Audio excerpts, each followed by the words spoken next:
మనలు ఇప్పుడున్న ప్రజెంట్ జనరేషన్లో ఉన్న మహిళా మనులకి చాలా వ్యత్యాసం ఉంది. ఎందుకంటే అప్పట్లో మన గరికపాటి నరసింహరావు గారు ఎవరో అన్నారు ఒక మాట, భార్య అనేది ల్యాండ్ లైన్, లవర్ అనేది సెల్ ఫోన్ లాంటిది, మనం మ్యూట్లో పెట్టుకోవచ్చు, సిమ్లు మార్చుకోవచ్చు, కానీ ల్యాండ్ లైన్ ఒకసారి పోయిందంటే స్ట్రీట్ మొత్తం పోతుందన్నమాట. అలాంటిది భార్య. సో ఇదే సరదా చెప్తాను మీకు. అంటే ఆమె చెప్పిన మాటలు అంటే నేను నిజంగా మా మదర్ని కోల్పోవడం నిజంగా నా దురదృష్టం. మా మదర్ ఎప్పుడూ మాట అంటూ ఉండేది, పక్క సీట్ ఎప్పుడూ ఖాళీగానే ఉంటుంది. ఇప్పుడు ఆ సీటు మా పాప మా అమ్మలాగా. ఏంటంటే మహిళ సాధించలేనిది ఏమి లేదు. కోవిడ్ టైంలో బాగా తీవ్రంగా ఉన్నాయి. మనం గానగంధర్వ బాలసుబ్రహ్మణ్యం గారు ఇలా పెద్ద పెద్ద ప్రముఖుల్ని కోల్పోయిన టైంలో నాకు కోవిడ్ పాజిటివ్ వస్తే ఇమ్మీడియట్గా హాస్పిటల్కి వెళ్తే అప్పుడు ఎలా ఉండేదంటే 3 జోన్లు ఉండేవి హాస్పిటల్లో. ఒక జోన్ కంప్లీట్ కోవిడ్ జోన్లోనే ఉండేది ఒకటి. అక్కడికి అసలు ఎవరు అలౌ చేయరు.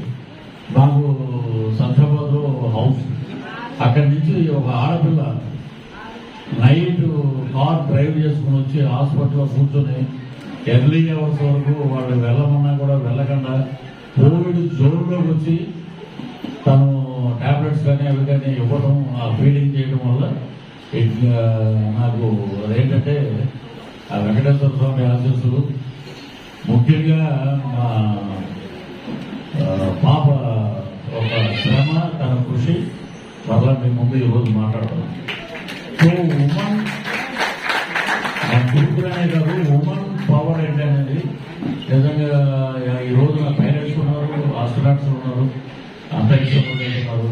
కానీ ఆ డాక్టర్ గారు చెప్పింది నిజంగా ఒక తల్లి బిడ్డకి జన్మనివ్వడానికి మనకి 32 పక్కటి మూడు విరిగిపోయినా కూడా తను సావుకి దగ్గరలో ఉన్న అంతటి పెయిన్ ఉంటుందండి. ఒక బాబు కానీ పాప కానీ జన్మనిచ్చేటప్పుడు ఆ తల్లి పడే పెయిన్ ఈ ఇటు ఉన్న మొత్తం 32 ఎముకలు విరిగిపోయినంత, ప్రాణం పోయినంత బాధ కలుగుతుంది. ఆ బాధ మనం వర్ణించలేము. అలాంటి జన్మనిచ్చిన శ్రీమూర్తికి మనం ఏం చేస్తాం? తీసుకెళ్తాం, ఓల్డ్ ఏజ్ హోమ్లో పెట్టేస్తాం.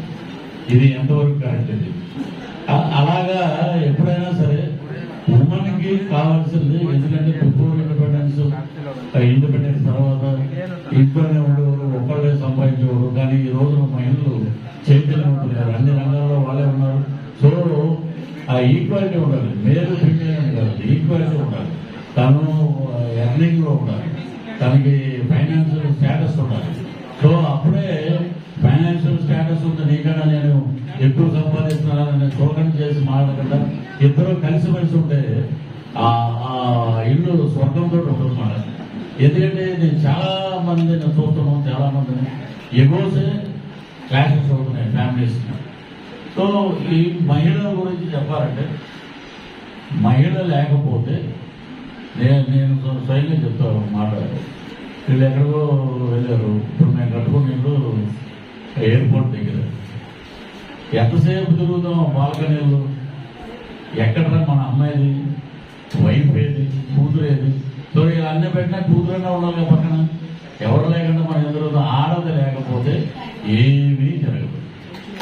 ఆడదాన్ని గౌరవించలేనివాడు, స్త్రీని గౌరవించలేనివాడు, వాడు ఎంత పెద్ద పోస్టులో ఉన్నా, ఎంత సంపాదించినా, పోలీసుడైనా, మల్టీ మిలియనర్ అయినా వాడికి జీవితంలో క్షమించడానికి భగవంతుడు శిక్షిస్తాడు. ఒకప్పుడు మనం అనుకునేవాళ్ళం. నిజంగా కొన్ని ఇన్సిడెంట్లు చూస్తే మహిళల మీద జరిగే దారుణాలు, వీటిని అన్నింటినీ అరికట్టాలంటే బాగా మన పవర్ఫుల్ ఉమెన్స్, ఇప్పుడు వచ్చిన జనరేషన్ లో ఉన్నటువంటి పవర్ఫుల్ లేడీస్ వీళ్ళందరూ కలిసి ఒక మహిళా కమిషన్ కానీ, మహిళా కమిషన్ చైర్మన్స్ కానీ ఇలాగ పోయి వితౌట్ పాలిటిక్స్ సంబంధం లేకుండా గట్టిగా తిరగబడిన రోజున ఎక్కడ కనపడరు.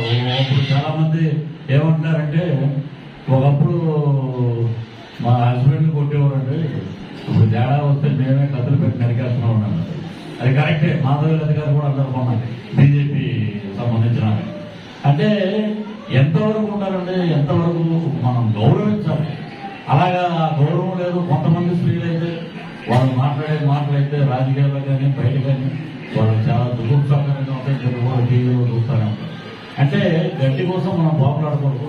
విలువలు, మానవత్వం వీటిని అన్నింటిలో ఉంటే ఈ మహిళా మంది ఇక్కడ ఉన్న వాళ్ళందరూ అన్ని రంగాల్లో వారి రంగాల్లో వాళ్ళు బ్రహ్మాండంగా అద్భుతంగా రాణిస్తున్నారు.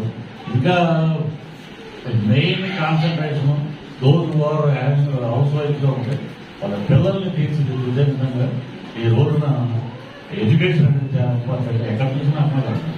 నేను నా యూఎస్ అయితే దుబాయ్ ఎయిర్పోర్ట్లో నా ముందు నుంచి నలుగురు వెళ్తున్నారు.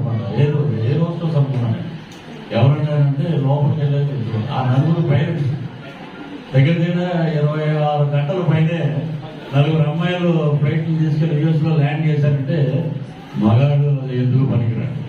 అంటే అంత డెడికేషన్ గా పనిచేస్తున్నారు.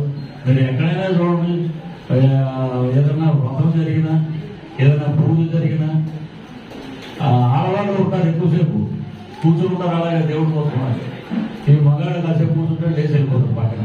ఓర్పు, సహనం, భూదేవికి ఉన్నటువంటి సహనం శ్రీమూర్తులకు ఉంది. కాబట్టి ఎలాంటి కార్యక్రమంలో నేను రాకపోతే విధంగా బాధపడేవాడిని, వచ్చినప్పుడు చాలా ఆనందపడుతున్నాను. మీరందరూ ఆడపిల్ల అది ఎక్కువ ఎవరైనా అంటే వాళ్ళు ఇమీడియట్ గా కొట్టండి, మీరు పర్వాలేదు.